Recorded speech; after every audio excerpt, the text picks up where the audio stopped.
and only the BBC in England, and they would play it. We would know when they'd play it. It would be like 9:40. And only the BBC in England would show it. They would let us know when they play it. It's about 9:40. The Ringo Starr just turned 85, but fans were worried about his party. In his yearly moment of peace and love, the drummer for the Beatles broke down in tears. He couldn't go to shows in Philadelphia and New York because he got sick. The doctors told him to take it easy, but something else seemed off. He talked about John and George's deaths in public for the first time ever during his birthday speech. He spoke with a broken voice. What is going on with the last bug that's still alive that has everyone so worried? Richard Starkey was born in Liverpool on July 7, 1940, at 9 Madran Street. During that summer, German bombs hit the city almost every night. They tried to stay cool, but the whole place was shaking. His father, Richard Starkey Sr., was a baker, and he was already moving away. Richard's dad left when he was 3 years old and never came back. Elsie, his mother, had to raise him by herself all of a sudden. She worked as a cleaner during the day and as a bartender at night to pay her rent and buy food. Because the prices were too high for them to handle, they had to move to a cheaper place in 1944. Then, something even worse happened. It burst when Richard was 6 years old. It looked like just another surgery at first. But something went badly wrong. He got peritonitis, an infection that can kill you, and was in a coma for days. There was no guarantee that he would make it. He was in the hospital for almost a year, away from his mother. He was only 8 years old and couldn't read or count when he finally got out in May 1948, but he didn't say anything bad. He didn't stop. It went wrong again when he was 13 and had just started getting help from a teacher to catch up in school. Richard got sick in 1953 when tuberculosis spread through his school. That's where he was sent and had to stay for 2 years. It was by itself. There are no friends or school, just quiet. But one day, for fun, a nurse gave him a cotton bobbin mallet and told him to hit a metal cabinet with it. He felt something light up when he heard that sound. He was given a record called Bedtime for Drums by a health worker and couldn't put it down. He felt like he had something of his own for the first time. The area where he grew up, Dingle, is one of the worst in Liverpool. There were gang fights and danger everywhere. Richard joined one in the end, just to stay alive. He got beat up almost every week. Another group struck him so badly one day that it changed the way he always saw himself. He was little and quiet already, but after that, he didn't know his place in the world even less. Music was his way of getting away. He felt like he needed to keep going because of it. He got a job as an apprentice machinist at a mill when he was 16 years old, in 1956. He met Roy Trafford there. Trafford liked skiffle music, which was a mix of jazz, folk, and blues. They formed a band and jammed in the factory basement with Eddie Miles, another worker. Richard's dad gave him a used drum kit for Christmas in 1957. After 2 months, he joined the Eddie Clayton Skiffle Group. On July 31st, 1957, he played his first real show at the Cavern Club. He worked at the mill all day and played music at night. It was the only thing that made him truly happy. He was asked to join another group, the Hurricanes, in November 1959. They had a real drum kit that they could use. Just before he joined, they changed their name to Rory Storm and the Hurricanes. After that, he began calling himself Ringo Starr. He had many rings on, and the star made him sound like someone who should be seen. People called the times he sang by himself Star Time, and he sang songs like Boys by the Cherylls. There were more fans of Rory Storm and the Hurricanes in Liverpool in 1960 than of the Beatles. After that came Hamburg. They were hired to play in Germany's red light district in October 1960. The city was crazy. George Harrison said it was the world's worst city for being bad. Paul McCartney said that every woman there was either a prostitute or a stripper.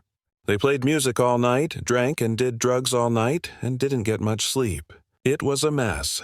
They were caught on November 29, 1960, for setting fire to a condom that they were using as a light in their dark room. On December 1st, they were sent back home. Ringo was surrounded by crazy people, but he made it through. When Pete Best wasn't able to make it, this was the first time Ringo recorded with John, Paul, and George. On October 15, 1960, they played with Lou Walters on a song called Beach Time. It had been years since everyone heard of the Beatles. They made Cry for a Shadow with Tony in late 1961. Sheridan, while Ringo and his band had a hard time making it. They didn't have any stable money. Ringo even thought about leaving for America in search of better opportunities. He felt drawn to those three boys from Liverpool, though. Pete Best missed a lot of shows in early 1962. Another fill-in performance by Ringo on February 5, 1962, made George Harrison think, this is it. They wanted Ringo to play full-time, but he was still under contract with the Hurricanes. Ringo thought that one show wasn't important, but it was the start of something very big. Pete Best was fired out of the blue on August 16, 1962. In the middle of August, Ringo turned into a bug. But it wasn't a happy time. Fans were very angry. Half of the people at the Cavern Club on August 19th were shouting, "Pete, forever. Ringo, never." George Harrison got hit in the hallway and came in with a black eye. Things were thrown at the stage. Ringo got threats to kill him. He was yelled at on the streets for weeks. He began to question whether this was really important. After that came the recording sessions. A director named George Martin didn't like what he played at Abbey Road on September 4, 1962. Martin added another drummer, Andy White, the next week on September 11th, and had Ringo play the tambourine instead. Ringo was made to look bad. He felt done because he thought, they're doing to me what they did to Pete. The other Beatles put him to the test with jokes while they were on tour in 1963.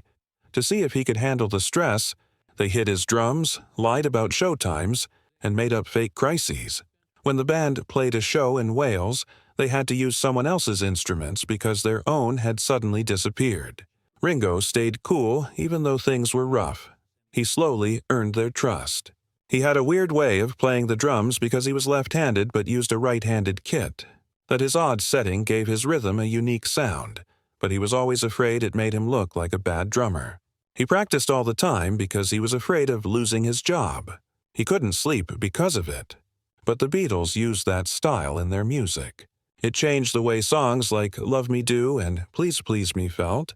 Ringo passed out during a picture shoot on June 3, 1964, right before they went on tour around the world.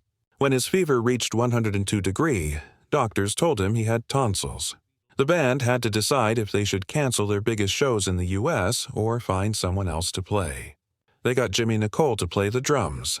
There were 8 shows in Denmark, Holland, and Australia that Ringo missed. George Harrison was so mad that he said he might quit the tour.